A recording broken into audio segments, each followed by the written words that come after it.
Hi friends, ಎಲ್ಲರಿಗೂ ನಮಸ್ಕಾರ. Welcome to ರಮ್ಸ್ ರೆಸಿಪಿ. ಇವತ್ತು ನಾನು ಬಸಳೆ ಸೊಪ್ಪಿನಿಂದ ಒಂದು ರೆಸಿಪಿ ತೋರಿಸ್ತಾ ಇದ್ದೀನಿ. ಬಸಳೆ ಸೊಪ್ಪು ನೋಡಿ ತುಂಬ ಈಸಿಯಾಗಿ ಯಾರು ಬೇಕಾದರೂ ಮನೇಲಿ ಬೆಳ್ಕೊಬೋದು. ಇದಕ್ಕೆ ಜಾಸ್ತಿ ಮೇಂಟೆನೆನ್ಸ್ ಕೂಡ ಇರೋದಿಲ್ಲ. ನೀವು ಹಾಕಿಬಿಟ್ಬಿಟ್ರೆ ಅದಾಗೆ ಚಿಗುರ್ಕೊಂಡು ಚೆನ್ನಾಗಿ ಬೆಳ್ಕೊಂಡು ಹೋಗ್ತಾ ಇರುತ್ತೆ. ಇದನ್ನು ಒಂದು ಚಿಕ್ಕ ಪಾಟಲ್ಲಿ ಕೂಡ ಬೆಳ್ಕೊಬೋದು.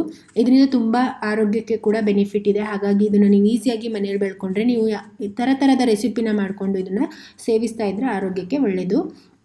ನೋಡಿ, ನಾನಿಲ್ಲಿ ಇಷ್ಟು ಎಲೆನ ಕಟ್ ಮಾಡಿದ್ದೀನಿ. ಒಂದು 8ರಿಂದ 10 ಎಲೆ ಇದೆ.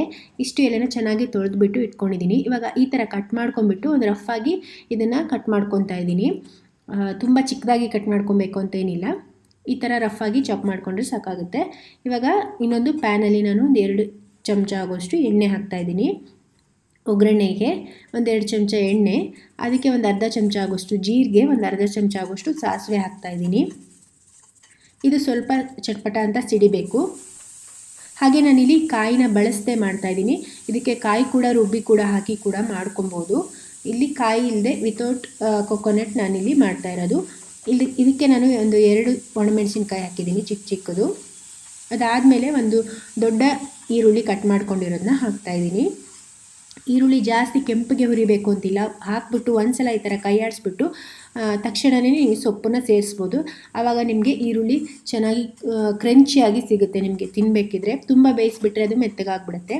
ಈ ಸೊಪ್ಪು ಹಾಕಿನೂ ಕೂಡ ನೀವು ತುಂಬ ಹೊತ್ತು ಇದನ್ನು ಈ ಥರ ಹುರಿಬೇಕು ಅಂತ ಇಲ್ಲ. ಒಂದೇ 1 ನಿಮಿಷ ಹುರಿದ್ರೆ ಸಾಕು. ಸೊಪ್ಪು ಬೇಗ ಬೇಯುತ್ತೆ, ಹಾಗೆ ಬೇಗ ಮೆತ್ತಗಾಗುತ್ತೆ. ಹಾಗಾಗಿ ನೀವು 1 ನಿಮಿಷ ಇದನ್ನು ಈ ಥರ ಕೈ ಆಡಿಸಿದ್ರೆ ಸಾಕು. ನೋಡಿ, ಇದು ಇವಾಗ ಆಗಿದೆ, 1 ನಿಮಿಷ ಆಗಿದೆ. ಸೊಪ್ಪಿನ ಕಲರ್ ಕೂಡ ಚೇಂಜ್ ಆಗಿದೆ, ಹಾಗೆ ಇದು ಮೆತ್ತಗೆ ಬೆಂದಿದೆ. ಇವಾಗ ನಾನು ಇದಕ್ಕೆ ರುಚಿಗೆ ತಕ್ಕಷ್ಟು ಉಪ್ಪು ಹಾಕ್ಕೊತಾ ಇದ್ದೀನಿ. ಹಾಗೆ ಒಂದು 1/4 ಚಮಚ ಆಗೋಷ್ಟು ಬೆಲ್ಲ ಕೂಡ ಸೇರಿಸ್ತಾ ಇದ್ದೀನಿ. ಇದಕ್ಕೆ ಬೆಲ್ಲ ಆಪ್ಷನಲ್ಲು, ನೀವು ಬೇಕಿದ್ರೆ ಹಾಕ್ಕೊಬೋದು, ಇಲ್ಲಾಂದರೆ ಸ್ಕಿಪ್ ಮಾಡ್ಬೋದು.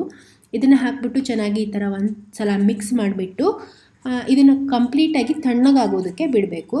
ಬಿಸಿ ಇದ್ದಾಗ ಇದನ್ನು ಮಾಡೋದಕ್ಕೆ ಬರಲ್ಲ, ಹಾಗಾಗಿ ಪೂರ್ತಿ ತಣ್ಣಗಾಗಬೇಕು. ಇವಾಗ ಇದಕ್ಕೆ ನಾವು ಮೊಸರು ಸೇರಿಸೋಣ. ಈ ಮೊಸರು ಸೇರಿಸೋದ್ರಿಂದನೇ ನೀವು ಪೂರ್ತಿ ತಣ್ಣಗಾದ್ಮೇಲೆ ಮೊಸರು ಸೇರಿಸಬೇಕಾಗುತ್ತೆ. ಬಿಸಿ ಇದ್ದಾಗಲೇ ಸೇರಿಸಿದರೆ ನೀವು ಮೊಸರು ಹುಳಿ ಬರುವ ಒಂದು ಸಾಧ್ಯತೆ ಇರುತ್ತೆ. ಹಾಗಾಗಿ ನೀವು ಮೊಸರು ತಣ್ಣಗಾದ್ಮೇಲೆ ಸೇರಿಸಬೇಕು. ಒಂದು 3 ಚಮಚ ಆಗುವಷ್ಟು ದಪ್ಪ ಸಿಹಿಯಾದ ಮೊಸರು ಸೇರಿಸಿದರೆ ತುಂಬ ರುಚಿಯಾಗಿರುತ್ತೆ ಇದು ತಿನ್ನೋದಕ್ಕೆ. ಬಿಸಿ ಬಿಸಿ ಅನ್ನದ ಜೊತೆಗೆ ತುಂಬ ರುಚಿಯಾಗಿರುತ್ತೆ ಇದನ್ನು ತಿನ್ನೋದು. ದೇಹಕ್ಕೆ ಕೂಡ ತಂಪು ಇದು ತುಂಬ.